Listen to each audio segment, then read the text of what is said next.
last week I made a video on Bitcoin. I talked about how, it was a serious video. It's about how Bitcoin is going to change your life. I mean, Bitcoin is it's a hard asset. It's the hardest asset in the history of the world, right? Because more Bitcoin, my nose is itchy, can't be printed, like you can money. You can't print it away.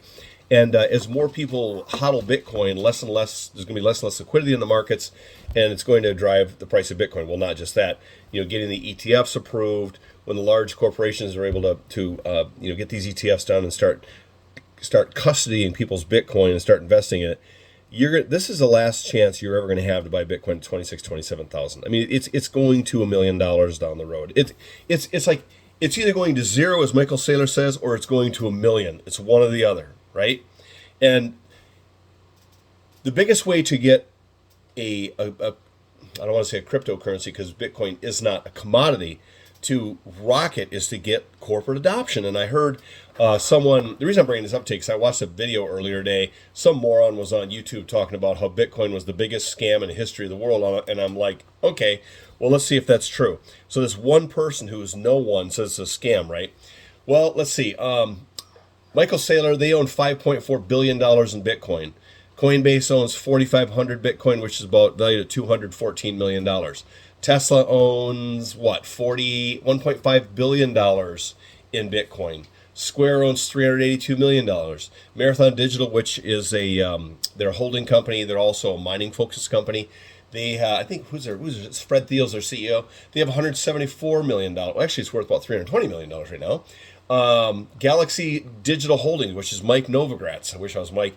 $783 million in Bitcoin. Voyager Digital, 12,200 Bitcoin, $500 million in Bitcoin. A little more than that. Bitcoin Group, also Bitcoin Group SC, this is part of they own 4,000 Bitcoin.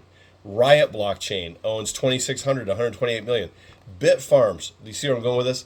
They have, how much they have? 1,050 Bitcoin. So if you don't think that these large corporations who actually have more than one person who's making a YouTube video, if they don't know what they're doing, they're buying tens of billions of dollars in Bitcoin. Don't listen to any of these idiots who say Bitcoin is going to zero. They are complete morons. If you are not buying Bitcoin right now, what you're basically saying is future generations, go after yourself. I don't care about taking care of you.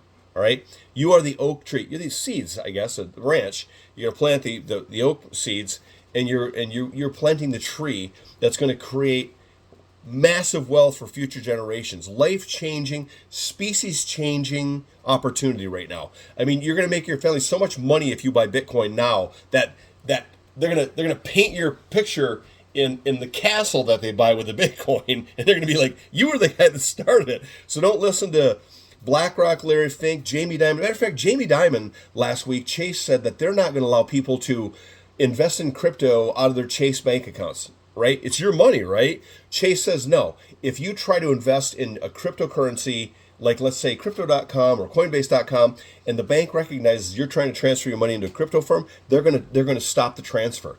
Who the hell do they think they are? This is your money. What you need to do is cancel your Chase account. Write them a letter and say, you know what, since you won't let me invest in something, we're going to just go ahead and cancel the account.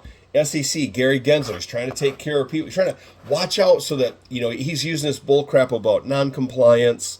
They're trying to protect U.S. citizens from getting screwed by these fly-by-night companies that rug pull. That's bullshit. You know what? 99% of all options trading ends in zero. Someone loses money. So if they're so concerned about us losing money in crypto, why don't they stop options trading? Why not? Or the commodities market? Because people lose money in the commodities and options trading every single day. Millions, hundreds of millions of dollars are lost. So why doesn't the SEC just say we're not allowed to trade options?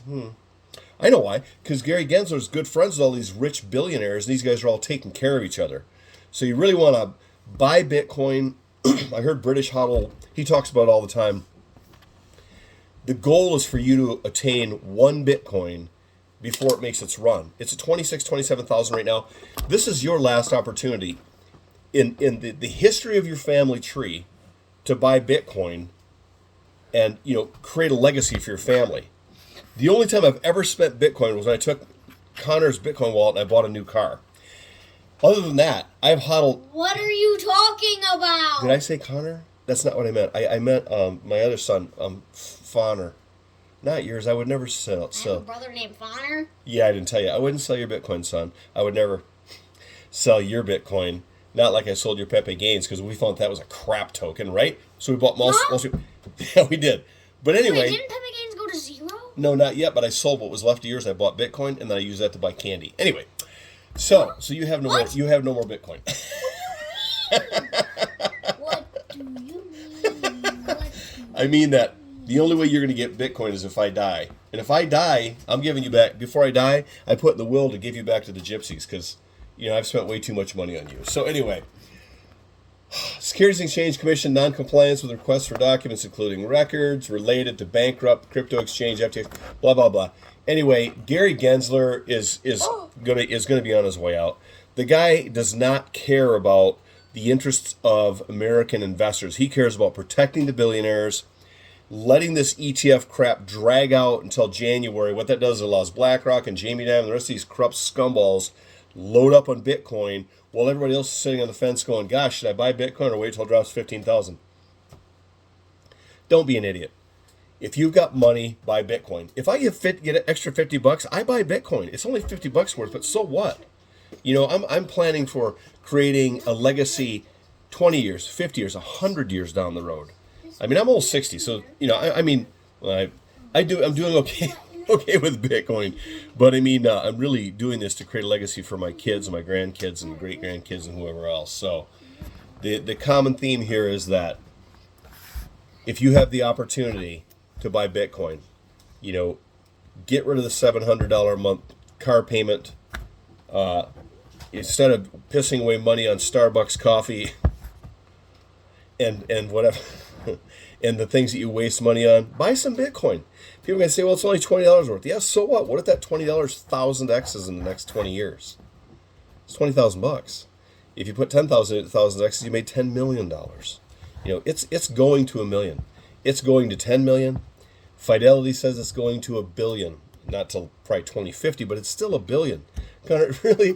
Can you not, dude? I'm going to assassinate you. Anyway, get yourself an account. Get rid of your Chase account. Pew, pew, pew. Get rid of your Chase account. And get yourself a like and subscribe to our video. Would you give me 5 seconds to go away? I forgot what I was going to say. Crypto Noobs out. Buy Bitcoin.